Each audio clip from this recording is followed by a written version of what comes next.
या ठिकाणी जाती वर्गीकरण, एससी वर्गीकरण या संदर्भात याला न्याय मागण्यासाठी जे चाललेलं आहे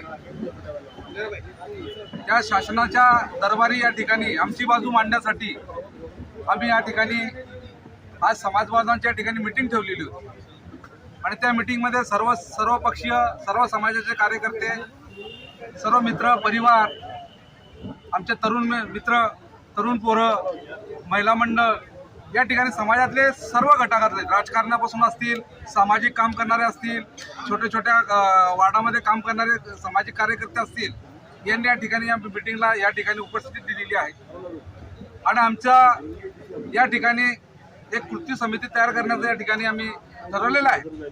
त्या कृती समितीच्या माध्यमातून या ठिकाणी प्रचार प्रसार, मीटिंगचं आयोजन, मोर्चा कसा करायचा, निवेदन कसं द्यायचं, हे या सर्व पद्धतीने त्या कृती समितीच्या माध्यमातून देणार आहे। आणि महत्त्वाचं म्हणजे या ठिकाणी जे मीटिंग आम्ही आयोजित केलेली आहे, या मीटिंगमध्ये मोर्चाचा कुठून निघणार आहे, आर्थिक बळ कशी करायची, विशेष म्हणजे या ठिकाणी आम्ही ठरवलेलं आहे की या मोर्चासाठी लागणारी सामग्री जी बी आहे आर्थिकपासून तर जे असेल ते समाजाचे मर्यादित ठेवून या ठिकाणी आम्ही करणार आहे। आणि वकील संघ असेल, सर्व या ठिकाणी मदत करतायत। तरी मला सांगायचं असं आहे, वर्गीकरणाचा आपण जे मोर्चा या ठिकाणी घेतो आहे ते आपण या ठिकाणी वर्गीकरण आपल्याला ज्या पद्धतीने पाहिजे, ज्या जनगणना म्हणून आपल्याला दिली पाहिजे अशा पद्धतीची मागणी आहे। आम्ही या ठिकाणी डॉक्टर बाबासाहेब आंबेडकरांचे मुलं आहोत, डॉक्टर बाबासाहेब आंबेडकरांचे औलाद आम्ही या ठिकाणी डॉक्टर बाबासाहेब आंबेडकरांनी या ठिकाणी आरक्षण दिलेलं आहे आणि त्या आरक्षणाचे खरे हकदार आम्ही या ठिकाणी आहेत। बाबासाहेबांनी देताना असं या ठिकाणी सर्व मागासवर्गीय, सर्व जितके बसतात ते माझे आहेत, माझे बांधव आहेत म्हणून या ठिकाणी दिलेलं होतं। परंतु त्या ठिकाणी आपच्या भावाभावांमध्ये या ठिकाणी वाटाघाटीचा ज्या ठिकाणी तिनका तो टाकलेला आहे, तो या ठिकाणी या मोठ्या पद्धतीने या ठिकाणी राजकारण त्या ठिकाणी खेळलं जात आहे।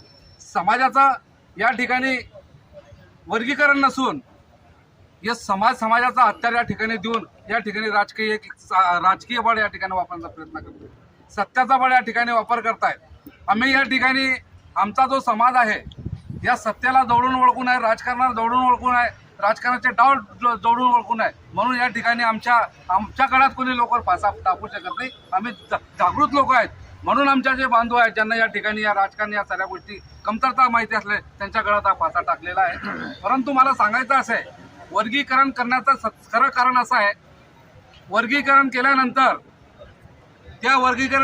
ज्यावेळेस वर्गीकरण होईल त्यावेळेस एससी कॅटेगरी जागा ज्याला मिळेल, समजा आता मातंग समाजाची एससी कॅटेगरी जागा निघाली, त्या कॅटेगरीमध्ये जर माणूस भेटला नाही त्याला 3दा कॉल केला जाईल एससी कॅटेगरीचा आणि त्या कॅटेगरीमध्ये एससी कॅटेगरीमध्ये ती जागा जर नाही भरली गेली, तिथे लायकदार उमेदवार नाही भेटले गेला तर तीन कॉल नंतर ती जागा जी आहे ती जनरल केलं जाईल आणि जनरल समावेश त्या ठिकाणी भरला, असेही देखील त्या ठिकाणी हटखंडे वापरण्यात येत आहे। म्हणून आपण देखील त्या गोष्टीकडे लक्ष दिलं पाहिजे।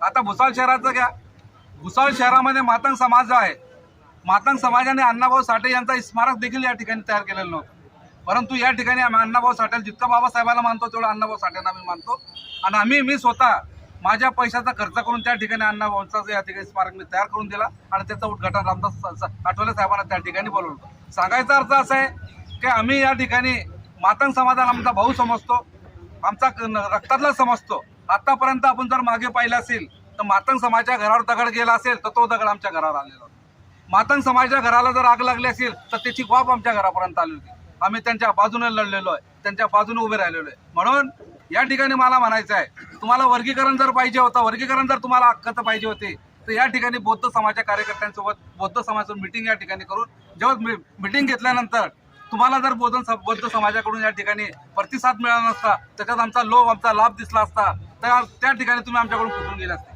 परंतु आपण भाऊ असताना आपण चर्चा केली नाही आणि सिरे या ठिकाणी तुम्ही रस्त्यावर उतरले, रस्त्यावर आंदोलन केलं। अरे रस्त्यावर आंदोलन केले तर काही हरकत नाही, या भारतामध्ये महाराष्ट्रामध्ये आंदोलन कसं राहतं, कोण काय करतं हे डॉक्टर बाबासाहेब आंबेडकर आम्हाला शिकवलेलं आहे आणि त्या माध्यमातून आंदोलन करतो। अरे आम्ही आंदोलनामध्ये आमच्या मुलं शहीद होऊन केलेले आहेत, पण आम्ही ते घेतल्याशिवाय थांबलेलं नाही। आमच्या एकुलता एक पोरगा शहीद त्या ठिकाणी झालेला आहे। म्हणून आंदोलनाला आम्ही घाबरत नाही, आंदोलन कसं उभं करायचं हे आमच्या रक्तात आहे। आमच्या विरोधात कोणी 1000चा मोर्चा काढत असेल तर आमची ताकद एवढी काय आम्ही 1 लाखाचा मोर्चा या ठिकाणी काढू शकतो. आम्ही आतापर्यंत जेही घेतलेलं आहे आम्हाला कोणी स्वाभिमानाने दिलेला नाहीये. आम्ही जेही घेतलेलं आहे ती सरकारकडून हिसकून घेतलेलं आहे, सरकारला दबाव तंत्र करून आम्ही घेतलेला आहे. परंतु आम्ही कोणतं घेतलेलं आहे? हक्काचा घेतलेला, आमचा हक्काचा घेतलेला. बिना हक्काचा आम्ही सरकारकडे कधी मागितलं नाही आणि मागणार मी नाही. आमचा हक्काचा आम्ही हिसकून घेतलेला आहे. म्हणून आमच्यामध्ये ताकद आहे. आमच्यावर जर अन्याय होत असेल तर त्याला आणून पाळण्याची ताकद आमच्यामध्ये आहे आणि आम्ही कोणावर अन्याय करत नाही.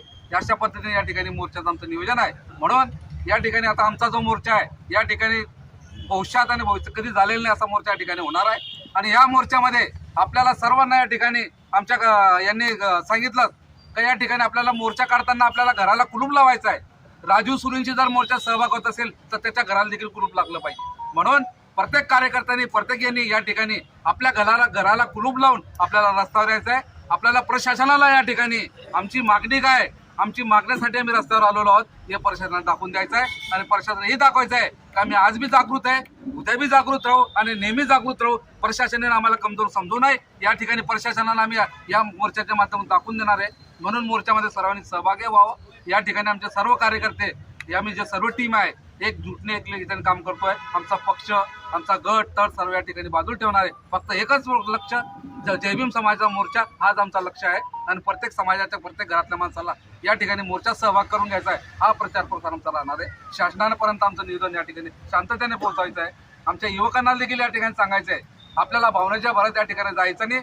वाद होईल असे कोणते पोस्ट करायचे नाही.